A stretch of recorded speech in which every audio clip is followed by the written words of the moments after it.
হাতিম, প্রথম দাদার উত্তর আমরা কোথা থেকে খোঁজা শুরু করবো? পাকিস্তানের বাদশাগুলো আমাদের কি কুলু দিয়েছিল হবু? পাকিস্তান না, পাকিস্তান। যাই হোক হবু, তুমি বলো। বলেছিল বাংলাদেশ টয়লেট লেখা যেখানে পাবে ওখান থেকে উত্তর খোঁজা শুরু করতে। তাহলে তো হবু আমাকে বাংলাদেশে থাকতে হবে। হ্যাঁ, বাংলাদেশে গিয়ে প্রতিটা টয়লেট খুঁজে খুঁজে দেখতে হবে কোথায় বাংলাদেশ টয়লেট লেখা। হয় চলো, হয় চলো চলো।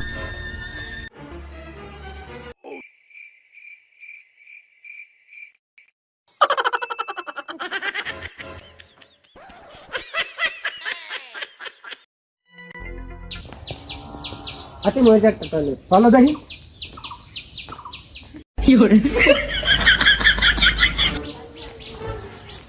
বাবু, এই জন্য একটা পায়খানা, চলো তো দেখি। এবার তুমি যা, আমি আর এই জঘন্য গন্ধ সহ্য করতে। বাবু, আরে একটা পায়খানা দিয়ে ফেল দাও, চলো দি। না, এটা বাংলাদেশ টয়লেট লেখা না, আসো দি। দে অন্যটা দেখি। বাবু, ওই যে একটা পায়খানা না, চলো তো দেখি। এবার তুমি যা, আমি আগে বার দাও। তোরা আমি আমার সাথে যদি খাইয়ে একটু পায়খানা আমাকে তাও থাকতে দিলি না।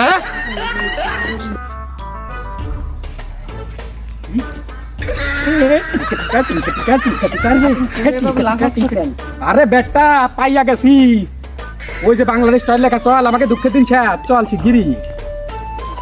বাবু, এই সেই পায়খানা, তুমি এখানে দাঁড়াও, আমি দেখতেছি। কোত্থেকে এলো এ মালগুলো? তো আগে পরে বাংলাদেশে কখনো দেখিনি। আমি হাতিম, আমি লিখতে আইছি, এই পায়খানায় ঢুকতে চাই। কি ইয়ামিনী শাহজাদা? ইয়ামিনী তো এসে বাংলাদেশে আঁকি কেন? ইয়ামিনী কি কোনো পায়খানা টাইখানা নাই নাকি? আপনি যা ভাবতেছেন তা না, আমরা আইছি দাসদারের দেওয়া 10টি দাদার প্রথমটির উত্তর খুঁজছি। কি উত্তর? কি পায়খানায় গোছানি? হয় যাবা না? এই পায়খানা তো বহুত সময়, এটা হাজার হাজার সময় ধরে বন্ধ। কতশো বছর? তারপরে 6 মাস। ও বাবু, 6 মাস ধরে বন্ধু। ও বুঝতে পারিছি। এ দাঁড়াও দাঁড়াও দাঁড়াও, কি করতেছো? কেন, কি হয়েছে? কে তোমরা টয়লেটের কাহিনী কিছু জানো না? কই না তো। কে তোমায় কেউ কিছু কই নাই? না, কেউ তো কিছু কই নাই। এই টয়লেটে একজন আত্মীয় গেছিল, কিন্তু অনেক কষার কারণে ডেলিভারি করতে কষ্ট। তারপরে সে ডেলিভারি করতে না পারার কারণে সেইখানে হারিয়ে চিড়ে মরে, সেইখান থেকে এই পায়খানাটা বন্ধ। ও বুঝতে পারিছি। হাতিম, এমনি তোমার কষা, আর যদি এই পায়খানা ঢুকো তাহলে তোমার ফাইডে ছড়ে মানে বেহাল দশা। যা পারার ফারুক, যা হবার হোক, আমার জাতিই হবে।